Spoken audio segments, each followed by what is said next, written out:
আল্লাহর রাহে যে আপনি খরচ করবেন, সেই খরচ করার জন্য আল্লাহ রাব্বুল আলামিন কয়েকটা মূলনীতি দিয়েছেন। কিভাবে কি মন মানসিকতা নিয়ে খরচ করবেন, খরচ করলেই কিন্তু সওয়াব হবে না। আতর মাখবেন, যদি চিন্তা করেন যে আতর মাখলাম, মাহফিলে যাব, মসজিদে যাব, লোকেরা টের পাবে যে বেটা আতর একখান মাখছে, খামো খাই আপনার আমও গেল সালাও গেল, কোনো সওয়াব হইল না। আর যদি আতর মাখেন এই নিয়ত করে আতর মেখেছি, রাসূল পাক সাল্লাল্লাহু আলাইহি ওয়াসাল্লামের একটা সুন্নাত আমল করলাম, আল্লাহ রাব্বুল আলামিন অসংখ্য নেকি আমল নামায় লিখে দিবেন। নিয়তের উপরে দারমাদার করছে সবকিছু। এখন আপনি যে খরচ করবেন, সেই খরচটা কিভাবে করবেন, কি মন মানসিকতায় করলে পরে আল্লাহ খুশি হবেন, সেই কথাটি আল্লাহ পাক কোরআনে কারিমের মধ্যে বলছেন। আমি আপনাদের সামনে সেগুলি বলছি। দানটা হতে হবে কেবলমাত্র আল্লাহরে খুশি করার জন্য। মনে রাখেন, এটা হলো এক নম্বর। কি দানটা হতে হবে কারে খুশি? জোরে কোন?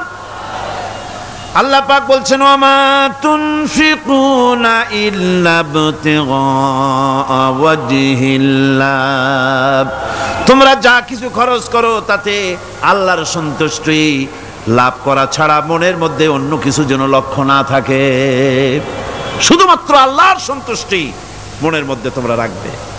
আর কাউকে কোনো জিনিস দিয়ে তার কাছে অনুগ্রহ প্রকাশ করতে পারবে না। আমি তোমার এই উপকার করছিলাম, তুমি নেমো খারামের মতো আজ কথা বলো, এরকম বলে না। কাউকে কিছু দিয়ে অনুগ্রহ প্রকাশ করবা না, তার মনে ব্যথা দিবা না। الذين ينفقون أموالهم في سبيل الله ثم لا يتبعون ما أنفقوا منا ولا أذى, যারা আল্লাহর পথে খরচ করে এবং খরচ করার পর নিজের অনুগ্রহ প্রকাশ করে না এবং কাউকেও মনোকষ্ট দেয় না, টাকা দিয়া খোটা দিল না, মনেও কষ্ট দিল না, তাদের জন্য পুরস্কারটা কি শুনুন। আল্লাহ পাক বলেন পুরস্কার হচ্ছে লাহুম আজরুহুম ইনদা রাব্বিহিম ওয়ালা খাউফুন আলাইহিম ওয়ালা হুম ইয়াহজানুন, ওদের জন্য তার পরওয়ারদিগারের কাছে রয়েছে বিরাট পুরস্কার, আজরে আজিম। এদের জন্য কোনো ভয় নাই, কোনো চিন্তাও নাই, কিয়ামতে ডাইরেক্ট জান্নাতে চলে যাবে। সুবহানাল্লাহ। দানের এত ফজিলত যা ভাই আমি বলে শেষ করতে পারবো না, এত ফজিলত আল্লাহ দানের মধ্যে রেখেছেন। ত্যাগেই তো শান্তি, ভোগে শান্তি নাই, মজা কিসে? জোরে কর না, মজা কিসে? ত্যাগের ভিতরেই মজা। এরপরে আল্লাহ পাক বলছেন আল্লাহর পথে 3 নম্বরে হতেছে আল্লাহর পথে যা খরচ করবা বেছে বেছে ভালো জিনিসটা দিও, বাইসা বাইসা ছেঁড়া জামাটা দিও না। পকেটে হাত দিয়া দান করবে, পকেটে হাত দিয়া হাত আর বাইর করে না। কারণ কি? খুঁজে দেখে যে 10 পাই না, 4 না, কম পয়সাটা দেবে, ভালোটা দেবে না। টাকা বের করে ওর মধ্যে ময়লা পচা গন্ধ লাগে, ওইটা দান করবে, আর টাটকা টাকাটা পকেটে রেখে দেবে। এই স্বভাব আমাদের আছে কিনা? কর আছে কিনা? আরে বাবা, টাকা কি আপনি পকেটে রাখতে পারবেন? ওটা দেওয়া লাগবে না, এরে দেন তারে দেন, কাউকে কিন্তু দেবেনি। আমাদের এই বদভ্যাস আল্লাহ আমাদেরকে মাফ করুন। কোন আমিন বলেন। আমিন।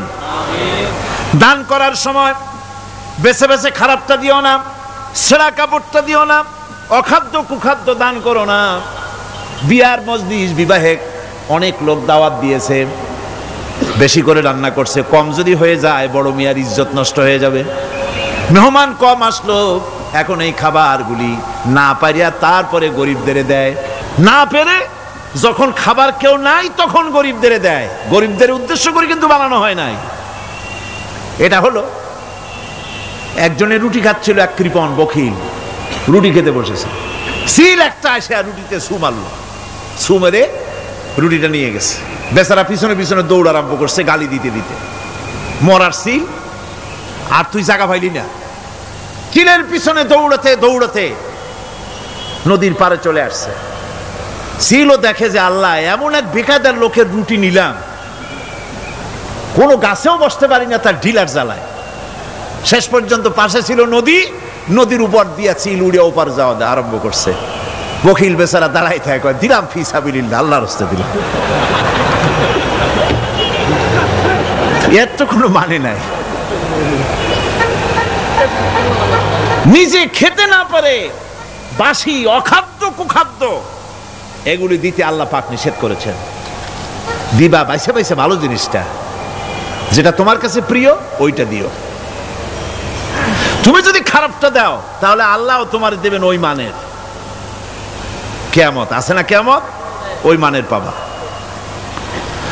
আল্লাহ পাক বলছেন, ইয়া আইয়ুহাল্লাযীনা আমানু আনফিকু মিন তাইয়্যিবাতি মা কাসাবতুম ওয়া মিম্মা আখরাজনা লাকুম মিনাল আরদ। তোমরা যে উপার্জন করেছো সেই উপার্জনে তোমাদের জন্য যা উপার্জন করেছো তাই, আর মাটি থেকে আমি যা তোমাদের জন্য দিয়েছি তার থেকে ভালো জিনিস, ভালো ভালো জিনিস আমার রাস্তায় খরচ করো। এটা কার অর্ডার? আল্লাহর অর্ডার। আর খরচ করার জন্য ওয়ালা তায়াম্মামুল খাবিসা মিনহু তুনফিকুন, খরচ করার জন্য বাইসা বাইসা খারাপ গুলি জিনিসগুলি খুঁজে বেড়াইও না, ভালো জিনিসগুলি আমার রাস্তায় খরচ করো। আর যতদূর সম্ভব গোপনে দিও, যতদূর সম্ভব দান গোপনে করি। মানুষকে শুনায়ও না অমুক জায়গায় দিলাম, বা মানুষকে দেখায় দেখায় দিও না। কোন কোন শহর আছে কোরবানির সময় বিরাট গরু কেনা হয়, সেই গরুর গলায় মালা দিয়া তারপরে শহরে রাস্তায় রাস্তায় ঘুরানো হয়, অমুক মিয়া সাহেব এই গরুটা কোরবানি করবে। এরকম চিটাগং এ হয় না, অন্য অন্য জেলায় হয়। জি, এখানেই বেশি হয়। তাই? আশ্চর্য কথা। তাহলে তো উচিত, এরকম যদি উদ্দেশ্য হয় তাহলে বড় মিয়া গরুর সাথে একসাথেই হাঁটা উচিত। লোকেরা বুঝুক কোন বড় মিয়া আর কোন বড় গরু। আপনি এটা করলেন কি জন্যে? এই কাজটা তো নিন্দনীয় কাজ। আর প্রতিযোগিতামূলক কোরবানি করা, প্রতিযোগিতামূলক 35,000 টাকার গরু কোরবানি করা হলো, মানে নাই। মানুষকে শুনাইয়া, মানুষকে দেখাইয়া যদি করা হয় কোনো ফল পাওয়া যাবে না। আমার বন্ধুগণ, আল্লাহ রাব্বুল আলামিন বলছেন মানুষকে দেখাবার জন্য দান সদকা করো না। ইন তুবদুস সাদাকাতি ফানি'ম্মা হিয়া ওয়া ইন তুখফুহা ওয়া তু'তুহাল ফুকারা ফাহুয়া খায়রুল লাকুম ওয়া ইউকাফিরু আনকুম মিন সাইয়্যাতিকুম। প্রকাশ্যভাবে খরচ করলে তা ভালো, আল্লাহ পাক বলছেন প্রকাশ্যভাবে খরচ করলে তা ভালো, কিন্তু গোপনে দান করা সবথেকে উত্তম। তবে প্রকাশ্যে দান করতে গিয়ে যদি এটা এই জন্য হয় যে আমি দিলে পরে আরো একজন উৎসাহিত হয়ে দেবে, সমাজ কল্যাণ পরিষদের এত বড় বিশাল মাহফিল, 16 লক্ষ টাকা খরচ হবে, দিলাম আমি 1 লাখ টাকা, এটা শুনাইয়া বলার পর আমার কথা শুনিয়া আরো যাদের টাকা আছে তারা হয়তো 2 লাখ দেবে, এই চিন্তা করে যদি তারগিবের জন্য, উৎসাহ প্রদানের জন্য, ইন্সপিরেশনের জন্য যদি হয়, এই নিয়ত হলে ক্ষতি নেই। কিন্তু সর্বাবস্থায় দানটা গোপন হয় ভালো। আল্লাহ পাক বলেন গোপনে যদি তুমি দান করো তাহলে আমি রব্বুল আলামিন ওই গোপন দানের বিনিময় তোমার সমস্ত গোপনীয় গুনাহগুলি আমি রব্বুল আলামিন মাফ করে দেব। তোমার গোপন গুনাহগুলি মাফ করে দেব। 5 নম্বরে হচ্ছে নির্বোধ আর অজ্ঞ লোকদেরকে প্রয়োজনের অতিরিক্ত টাকা দিবা না। দেখেন ইসলামের কি সুন্দর বিধান। বোকা, নির্বোধ, অজ্ঞ আছে না সমাজে? তুমি মহব্বতে, আল্লাহর মহব্বতে ওর লাগে 500 টাকা দিয়ে দিলা 5000 টাকা, এ তো সর্বনাশ করে ফেলাবে, সে তো খারাপ জায়গায় তা ব্যয় করবে। এই জন্য অজ্ঞ লোকদেরকে, নির্বোধ লোকদেরকে প্রয়োজনের অতিরিক্ত দিতে আল্লাহ নিষেধ করেছেন। তবে আল্লাহর ইচ্ছা হচ্ছে এই যে যত বড় পাপী হোক আর যত বড় খোদাদ্রোহী হোক না কেন, প্রত্যেকের খাওয়া, পড়া, শিক্ষা, চিকিৎসা গ্যারান্টি দিতে হবে। সুবহানাল্লাহ। কোন এর নাম তো আল্লাহ, এর নাম কি? আল্লাহ পাক, যার ভেতরে কোনো কার্পণ্যতা নাই, আল্লাহরে মানলেও আল্লাহ খাইতে দেন, না মানলেও দেন, সকলকেই দেন সমভাবে।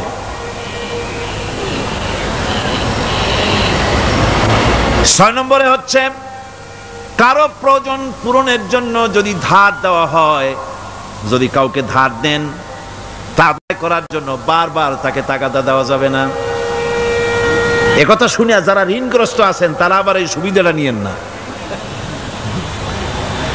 সামর্থ্য থাকতে যদি যার কাছ থেকে ধার এনেছেন তাকে যদি কষ্ট দেন, অবশ্যই আল্লাহর কাছে আসামি হতে হবে কিয়ামতের দিন, কোনো সন্দেহ নাই। আর যে ব্যক্তি ধার দিয়েছেন তিনি যদি বুঝতে পারেন যে এই লোকটি আসলেই নিয়ত ভালো কিন্তু দিতে পারতেছে না, তাহলে এমন লোককে বারবার তাগাদা দিতে আল্লাহ নিষেধ করেছেন। তাকে শরম দিও না, তাকে সময় দাও। وَإِنْ كَانَ ذُو عُسْرَةٍ فَنَذِرَةٌ إِلَى مَيْسَرَةٍ وَأَنْ تَصَدَّقُوا خَيْرٌ لَكُمْ إِنْ كُنْتُمْ تَعْلَمُونَ। ঋণগ্রস্ত ব্যক্তির আর্থিক অবস্থা খারাপ হলে সচ্ছল হওয়া পর্যন্ত তাকে সময় দাও, আর তাকে যদি ক্ষমা করে দিতে পারো সেটা তো অনেক ভালো কথা, আল্লাহ তোমার প্রতি রহম করবেন। যদি ক্ষমার তাকে যদি সে দিতেই পারবে না এমন অবস্থা যদি হয়, তাহলে তাকে তুমি ক্ষমা করে দিও। কিছু সংখ্যক লোক আছে যারা ধার নিয়ে আসলেই ফাঁকি দিতে চায়, আছে না এমন সমাজে? না নাই? কিছু লোক আছে ধার নেয়, ভাই দেব 1 মাসের মধ্যে, কোনো সন্দেহ নাই। 6 মাস যায় তারপরেও দেয় না, অন্য কাজ করে মিটাই, অন্য কাজ মিটায়, কিন্তু এর টাকা পরিশোধ করে না। এরকম লোকও আছে, তারা আল্লাহর কাছে দায়ী হবে। একবার পত্রিকায় দেখেছিলাম কার বাড়িতে কার্টুন দিয়েছে, বাড়িতে বিরাট সাইনবোর্ড লাগাইছে কুকুর হইতে সাবধান। তার বন্ধু বলছে, ভাই তুমি কুকুর কিনলে কবে? কয় যে না, কুকুর কিনি নাই, সাইনবোর্ড লাগাইছি পাওনাদারদেরকে ঠেকাবার জন্য, যাতে সহজে বাড়ির মধ্যে না ঢোকে। তো এই চালাকিটা আর কেউ বুঝুক আর না বুঝুক, আল্লাহ পাক তো খুব ভালো করেই বোঝেন। 7 নম্বরের কথা হলো দান করার ব্যাপারে, যে আপনি দান করতে করতে যা আছে সব ফতুর করে ফেলাবেন, এটা কিন্তু ইসলাম চায় না। আপনার সন্তান সন্ততিকে বঞ্চিত করে, স্ত্রী পুত্রকে বঞ্চিত করে সমানে দান করবেন, ঘরে না খায়া থাকবেন, এই অবস্থা যেন না হয়। খরচ করবেন কি? আল্লাহ পাক বলছেন, ওয়ায়াসআলুনাকা মাযা ইউনফিকুনা কুলিল আফওয়া। নবী আপনাকে প্রশ্ন করা হয় কি খরচ করব, আপনি বলুন প্রয়োজনের অতিরিক্ত জিনিস যেটা আছে সেটাই আল্লাহর জন্য খরচ করে দাও। তোমার প্রয়োজন যখন মিটে গেছে, ব্যাংকের মধ্যে অসংখ্য টাকা জমা রাখা খালি গুনতেছে বসে বসে, তা না করে অভাবগ্রস্ত মানুষদের প্রয়োজন মিটাও। খরচ করার ভিতরে আর খরচ না করার ভিতরে ভারসাম্য রক্ষা করতে হবে। ولا تجعل يدك مغلولة إلى عنقك ولا تبسطها كل البسط فتقعد ملوما محسورا। তোমাদের দানের হাত গুটায় একেবারে গলার সাথে বেঁধে রেখো না, আবার এমন বেশি ছেড়েও দিও না, কারণ এর ফলে তোমাকে অনুতপ্ত হওয়া লাগতে পারে, কার্পণ্যতাও না হয়, আর দ্বিতীয় জমের মতো দিয়ে সব ফতুরু না হয়ে যাও। দুটোর মধ্যে ব্যালেন্স হতে হবে। আর 8 নম্বরে কথা হচ্ছে এই যে এই দানের উপযুক্ত কারা।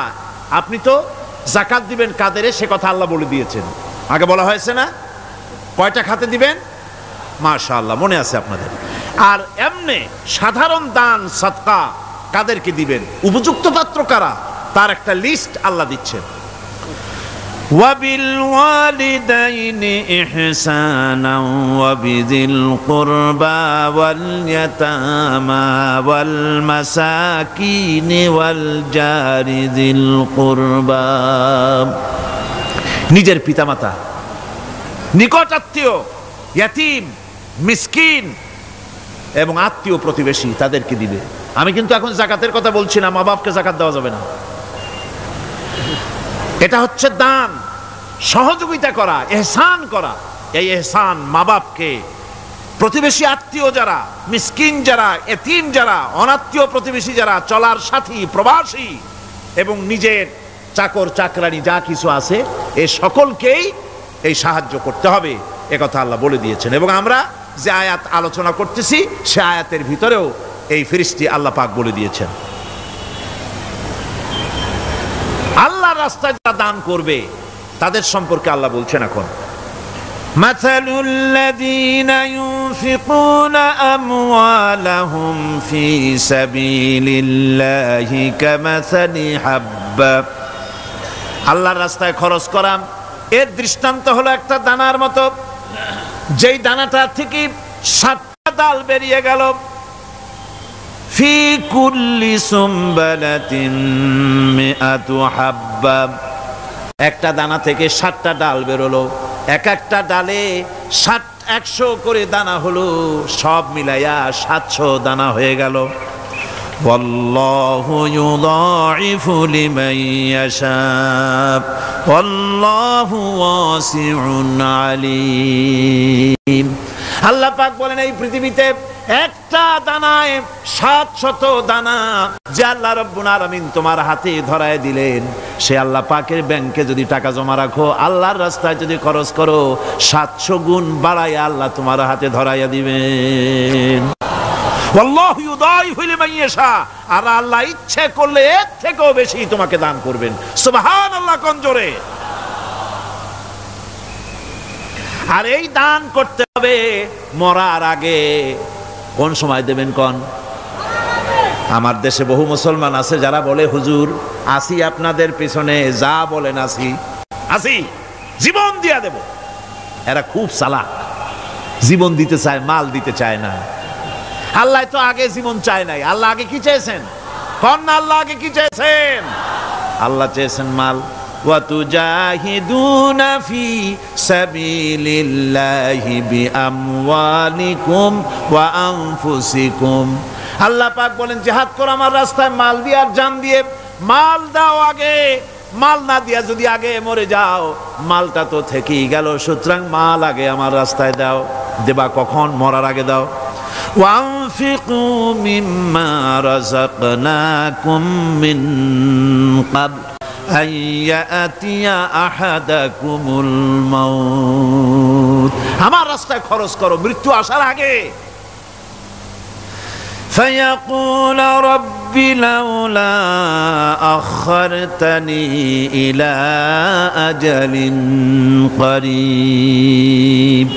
যদি মরার আগে না দাও, মৃত্যুর সময়, মৃত্যু যখন এসে গেল সেই সময় যদি বলো, অনুশোচনা যদি করো, আহারে যদি আমি সময় পাইতাম, একটু খানিক যদি সময় দিতে আল্লাহ, একটু সময় আমারে যদি দাও, ফাসাদদাকা ওয়া আকুম মিনাস সালিহিন। দান সদকা করব, সব আল্লাহর রাস্তায় দিয়ে দেব, আর আমি সালেহ বান্দাদের মধ্যে শামিল হয়ে যাব। আল্লাহ একটু সময় আমারে দাও। আল্লাহ পাক বলছেন ওয়ালা ইউআখিরাল্লাহু নাফসান ইযা জাআ আজালুহা আল্লাহু খাবীরুম বিমা তা'মালুন। মৃত্যুর নির্ধারিত সময় আসলে 1 সেকেন্ড আগে পাশে করা হবে না। সুতরাং মৃত্যুর আগে খরচ করো। আপনি মনে করবেন যে আপনি মরে গেলে পরে আপনার ছেলে মেয়ে আপনার জন্য করবে, খরচ করবে। হ্যাঁ করবে ঠিক, মরার পরে কুলখানির পরে 40, তারপরে শেষ, এরপর আর করবে না। আপনার ছেলে মেয়ে আপনার জন্য করবে তার প্রমাণ তো আপনি নিজে। আপনি আপনার ছেলের মেয়ের জন্য কি করে, আপনার মা বাবার জন্য কি করছেন? আপনার মা বাবার জন্য যদি আপনি কিছু না করে থাকেন, আপনার ছেলে মেয়ে আপনার জন্য করবে না। সুতরাং নিজের কাজ নিজে করেন। আপনার পিঠ যদি চুলকায় আর নাতিরে যদি বলেন নাতি পিঠটা চুলকায় দাও, সে যে জায়গায় চুলকাবে আপনি করবেন উত্তর দিকে, সেই উত্তর দিকে দক্ষিণ দিকে, উপরে নিচে, পিঠে, পাছার কাছে, যে জায়গায় আঙ্গুল দেবে আপনি করবেন ওখানে না, আবার আরেকটু উপরে দাও, আরেকটু পাশে দাও, জায়গা মতো পড়বেই না। আর কষ্ট করে নিজের হাতটা যদি পৌঁছাইতে পারেন জায়গা মতো পড়ে, একবার চুলকানি মারলেই চুলকানি শেষ, ঠিক কিনা? সুতরাং আপনি অন্যের উপরে ভরসা না করে নিজের খরচ নিজেই করে যান, নিজের কাজ নিজে করে যান, আল্লাহর রাস্তায় খরচ করে যান, বেশি পরিমাণে খরচ করেন। যত খরচ করবেন আল্লাহ রাব্বুল আলামিন রাজি হয়ে যাবে। কোন সুবহানাল্লাহ। আল্লাহ রাব্বুল আলামিন বলেন ইউসাব্বিহু লিল্লাহি মা ফিস সামাওয়াতি ওয়া মা ফিল আরদ, আকাশে যা কিছু আছে, জমিনে যা কিছু আছে, এর মাঝখানে যা কিছু আছে সব আমার জিকির করছে, আমার তাসবিহ পড়ছে। আপনারা বসন্তকালে গাছের ডালে শোনেন কোকিল পাখি কুহু কুহু করে ডাকতেছে। আল্লাহ রাব্বুল আলামিন বলেন ওয়ালাকিন লা তাফকাহুনা তাসবিহাহুম, তোমরা ওদের তাসবিহ বোঝো না, তোমরা শোনো কুহু কুহু, আসলে সে ডাকে আল্লাহু আল্লাহু। বউ কথা কও, আছেন একটা পাখি মমন সাইতে নাই, আছে, ছোটবেলা থেকে শুনতেছি বউ কথা কও, বউ কথা কও। ওর বউ এত অভিমান করলো কেন? কথা মোটে কয়ই না, আসলে বউ কথা কও আমরা শুনি। আর আল্লাহ বলছেন ওয়ালাকিন লা তাফকাহুনা তাসবিহাহুম, ওরা আমার জিকির করছে, তোমরা বোঝো না। মানুষ বুঝবে কেন? মানুষ তো আন্দাজে যা শোনে শব্দের সাথে আপনি যা মিলাবেন তাই কিন্তু হয় ভাই।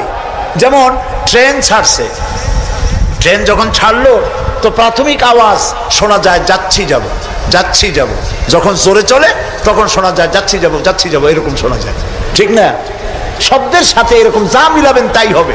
এক ব্রিটিশ নাগরিক নাকি আসছিল বাংলাদেশে, আসে দেখে জমিনে চাষ করতেছে এক লোক দুপুরবেলা। তো তারে গিয়ে ব্রিটিশ জিজ্ঞেস করতেছে, ব্রিটিশ নাগরিক জিজ্ঞেস করতেছে ইংলিশ, বেটা হাউ ডু ইউ ডু? তো কৃষক বলতেছে আমার বুঝি খাইয়ে খেয়ে কাম নাই, এখন তোমার সাথে আমি এই চাষ ছাড়িয়ে দিয়ে হাডুডু খেলবো, এটা কথা হইলো নাকি? মানে শব্দের সাথে মানুষ যা মিলাইতে চায় তাই মেলে। আল্লাহ তাআলা বলছেন তোমরা যা শুনতে পাও, পাখিগুলি তার কলকাকলিতে, বাতাস তার শনশন রবে, নদীগুলি তার কুলুকুলু নাদে, পাতাগুলি তার মর্মর শব্দে, যত আওয়াজ শুনতে পাও এগুলি সব নিছক আওয়াজ নয়, সবগুলির ভিতর থেকে আমার জিকির, আমার তাসবিহ হতেছে আল্লাহু আল্লাহু আল্লাহু আল্লাহু। হযরতে লোকমান বলেন, আল্লাহ তাআলা শোনাচ্ছেন লোকমানের কথা, وَإِذْ قَالَ لُقْمَانُ لِابْنِهِ وَهُوَ يَعِظُهُ يَا بُنَيَّ لَا تُشْرِكْ بِاللَّهِ। স্মরণ করো সেই সময়ের কথা যখন লোকমান তার ছেলেকে ডেকে বলছেন ইয়া বুনাইয়া, হে আমার কলিজার টুকরা সন্তান। আপনারা কি শুনতেছেন? আমার সাথে থাকুন, তাহলে বুঝতে সুবিধা হবে। হযরতে লোকমান বলছেন ইয়া বুনাইয়া, ও আমার কলিজার টুকরা সন্তান। ওলামারা জানেন যে এখানে হওয়া উচিত ছিল ইয়া এবনি, ইয়া এবনি, ও আমার ছেলে, কিন্তু আল্লাহ তাআলা শোনাচ্ছেন লোকমান ডেকে বলেছি ইয়া বুনাইয়া, আমার ছেলে, ওইভাবে না বলে তিনি বললেন কি ইয়া বুনাইয়া। বুনাইয়া মানে কি? বুনাইয়া শব্দ এটা হলো তাসগীর করা হয়েছে। এটা বলা হলো হে আমার কলিজার টুকরা, নয়নের পুতুলি, বাবা ধন, সোনামণি। সুবহানাল্লাহ বলেন। দাওয়াতের এটি হলো টেকনিক। আপনি যখন ইসলামের দাওয়াত দিবেন তখন আপনাকে দাওয়াত দিতে হবে মিষ্টি ভাবে। আল্লাহ শিখাই দিয়েছেন উদউ ইলা সাবিল রাব্বিকা বিল হিকমাতি ওয়াল মাউইজাতিল হাসানা, উত্তম ভাবে মিষ্টি করে সুন্দর করে বৈজ্ঞানিক পন্থায় সুন্দর সুন্দর কথা দিয়া মানুষকে আমার পথে ডাকো। আল্লাহ তাআলা বলছেন সুবহানাল্লাহ। এই জন্য আপনি মেজাজ খারাপ করলে পারবেন না। যে চোরের কাশি রোগ হয় আর যে পীরের মেজাজ খারাপ, এ দুইজন ব্যবসায় ভালো করতে পারবে না। পীরের যদি মেজাজ খারাপ বেশি হয় মুরিদ একটাও পাবে না, আর যদি চোরের কাশি রোগ হয় চুরি করতে গিয়ে পিটান খাওয়া ছাড়া পথ নেই। তা আপনি দিনের দাওয়াত দিবেন, আপনার মেজাজ ভালো হইতে হবে, দাওয়াত দিবেন মিষ্টি করে। রাসূলুল্লাহর কথাটাই দেখেন, আগেই কোন সুবহানাল্লাহ। আল্লাহ রাব্বুল আলামিন বলেন ফাবিমা রাহমাতিম মিনাল্লাহি লিনতা লাহুম ওয়ালাউ কুনতা ফাযযান গালিদাল কলবি লানফাদ্দু মিন হাওলিক। হে রাসূল, হে রাসূল, আপনার প্রতি আল্লাহর করুণা হচ্ছে এই যে আল্লাহ তাআলা আপনার দিলটাকে নরম করে দিয়েছেন। সুবহানাল্লাহ। আপনার কাছে যেই আসে সিমেন্টেড হয়ে যায়, কেউ ছিটকে পড়ে না আপনার ব্যবহারের কারণে। রাসূলের ব্যবহার, সুবহানাল্লাহ বলে, সুবহানাল্লাহ।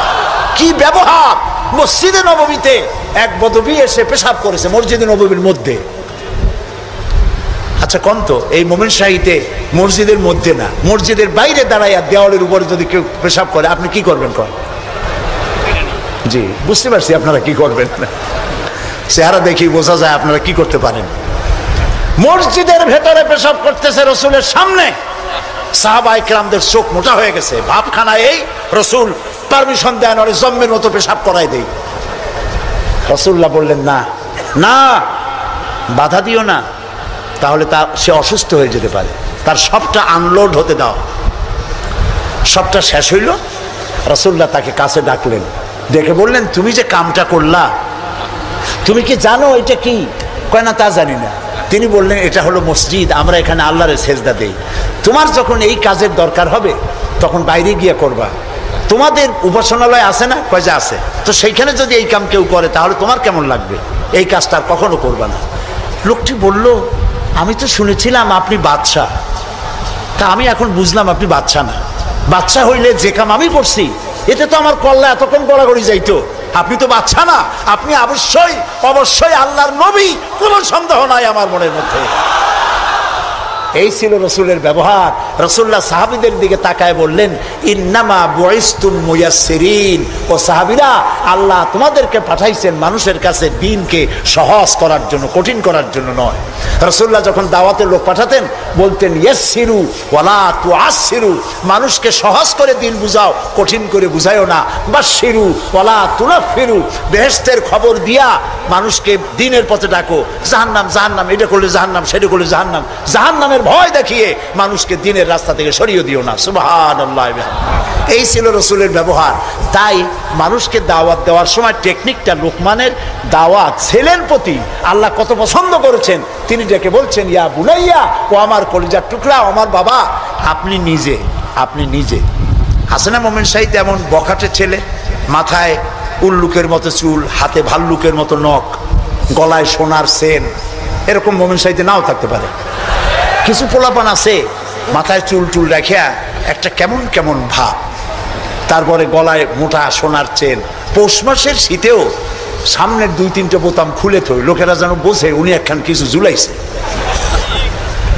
এইরকম ছেলেকে যদি আপনি তো রাগ করে আছেন, ছেলে আপনার কথা শোনে না, যদি ভাত খাওয়ার সময় ডাকেন সোনামণি, বাবা, কলিজার টুকরা, নয়নের পুতুলি, আব্বু, একটু কাছে আয়, আরে ও যত বড় খারাপ হোক আপনার পায়ের কাছে চলে আসবে। আপনি ওর কপালে একটা চুমা দেন, ওর গালে একটা চুমা দেন, আব্বু এই যে তুমি জামা কাপড় পরছো এগুলো মাইকেল জ্যাকসনের জন্য শোভা পায়, তুমি রসুলের উম্মত, মুসলমান মায়ের পেটে আসছো, এটা তোমার জন্য শোভা পায় না আব্বু, এই কামটা তুমি করো না, আমার অসম্মান হয় সমাজে। এই কথা বললে হাজার রাত ও শোনার চাইতে আপনার এই মধুর ডাকে আপনার ছেলেকে হেদায়েত হতে পারে। হযরতে লোকমান এইটা শিখাইছেন, ইয়া বুনাইয়া, ও আমার কলিজার টুকরা সন্তান। নসিহত শুনে মনে হয় যে ছেলে খুব ছোট, কিন্তু আসলে ছোট না। ছোট ছেলের এত বড় নসিহত করা যায় না। নসিহতের গুরুত্ব বুঝে বোঝা যায় ছেলে ছোট না, ছেলে বড়, কিন্তু ডেকেছেন তিনি সোনামণি বলে। যেমন আমাদের দেশে খোকা আছে, গেদা আছে, আমাদের বরিশালে পিরোজপুরে বাচ্চা ছেলেদেরকে আদর করে ডাকে গেদা, আর বেশি আদর করলে কয় গেদু। মোমেন শাহীতে কি কয়? খোকা কয় না? খোকা বা গেদা কিছু বলে তো বাচ্চাদেরকে? গেন্দা, গেন্দা তো আরো মজা। এখন গেন্দা,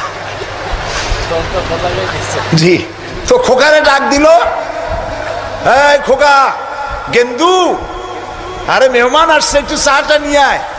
মেহমান মনে করে গেন্দু বুঝি খুব ছোট, গেদা খুব ছোট। গেদা যখন চা নিয়ে আসলো দেখা গেল গেদা শুধু ছোটই না, শুধু নিজে গেদা না, কয়েক গেদার বাপও। হযরতে লোকমান ছেলেকে আবেগ ভরা মন দিয়ে ডাকতেছেন, ইয়া বুনাইয়া, ও আমার কলিজার টুকরা সন্তান, শোনো, লা তুশরিক বিল্লাহ, আল্লাহর সাথে কাউকে শরীক স্থাপন করো না। জোরে বলেন সুবহানাল্লাহ। প্রথম দাওয়াত। আমার উচিত ছিল আমার সন্তানকে এই কথা শেখানো যায়, আল্লাহর সাথে শরীক করবা না। ইন্না শিরকা লা যুলমুন আযীম, শিরক হচ্ছে মস্ত বড় জুলম। কে বলেছেন? জুলুম কারে বলে? ওলামারা বুঝবেন। জুলম বলা হয় ওয়াদউস শাই ফি গায়রি মুহাল্লি, যেখানে যে জিনিস রাখার নয় সেইখানে সেই জিনিস রাখার নাম জুলম। যেমন এই টুপি রাখার জায়গা কোথায়? মাথায়। যদি হাঁটুর উপরে থুই তাহলে টুপির উপরে কি করা হলো? জুলুম করা হলো। নৌকা রাখার জায়গা কোথায় বলেন? সেটা যদি রাস্তার উপরে টানাই থই তাহলে নৌকার উপরে কি করা হয়? জুলুম করা হয়। যে জিনিস যেখানে রাখার ওটা সেখানে রাখতে হবে, উল্টা করলে কি হবে? জুলুম হবে। হযরতে লোকমান বলছেন ইন্না শিরকা লা যুলমুন আযীম, শিরক হচ্ছে মস্ত বড় জুলম। তাহলে শিরকটা কি? শিরক হলো আল্লাহর কাছে যে সব সাহায্য পাওয়া যায় ওই সব সাহায্য অন্যের কাছে চাওয়া যাবে না। সাহায্য ওয়াইজা সাআলতা ফাসআলিল্লাহ ওয়াইজা ইসতাআনতা ফাসতাইন বিল্লাহ ক্বালা নবী সাল্লাল্লাহু আলাইহি ওয়াসাল্লাম। নবী করিম সাল্লাল্লাহু আলাইহি ওয়াসাল্লাম বলেছেন কিছু চাইতে হলে কার কাছে চাও? অন্যের কাছে চাইলে কি হবে? শিরক হবে। কোনটা একটু বোঝেন। আপনারা বিরক্ত হচ্ছেন না তো? নিতান্ত পেশাব পায়খানার বেগ না হলে মানুষের মধ্য দিয়ে হাঁটবেন না, একটু বলে নিলাম। আমি আপনাদেরকে কাউকে কষ্ট দিতে চাই না। নিতান্ত প্রচন্ড পেশাব পায়খানার চাপ না হলে মানুষের মধ্য দিয়ে হাঁটা ঠিক না। মুসলমানদেরকে কষ্ট দেওয়াও কবিরা গুনার শামিল। তো আল্লাহ তাআলার সঙ্গে চাইলে পরে চাওয়াটাই শিরক নয়। যেমন আমার ঘরে অনেক সময় মেহমান আসে, আমার ঘরে চা বানাবো, চিনি নেই, তখন আমার ঘরের কাজের লোককে বলা হয় দোতলায় যাও বা তিনতলায় যাও, একটু চা, একটুখানি চায়ের পাতা বা একটুখানি চিনি চায়ে নিয়ে আসো। এটা কিন্তু শিরক না। আমি বাড়ি বানাইতেছি, টাকায় কুলাইতে পারছি না, আমি দেলোয়ার হোসেন খান দুলু ভাইকে বললাম ভাই আমরা তো পার্লামেন্টে একসাথে থাকি, আমি তো টাকায় কুলাইতে পারতেছি না, আমার 10 লাখ টাকা দেন। এটা শিরক না। কথা কি বুঝে আসতেছে? কোনটা শিরক? শিরক হলো বিবাহ করেছি 8-10 বছর বাচ্চা হয় না, এই বাচ্চা আপনি কোনো খাজা বাবা কোনো পীরের মাজারে চাইতে পারবেন না, এটার নামই শিরক। আমার অসুখ হয়েছে, আমি রোগ মুক্তির জন্য কোনো পীরের নামে মানত করতে পারি না, হারাম। মানুষের নামে মরা পীর অথবা জীবিত পীর, কোন পীরের নামে মানত এবং তার কাছে আশা পূরণের জন্য যাওয়া জায়েজ নাই, হারাম, হারাম এবং হারাম।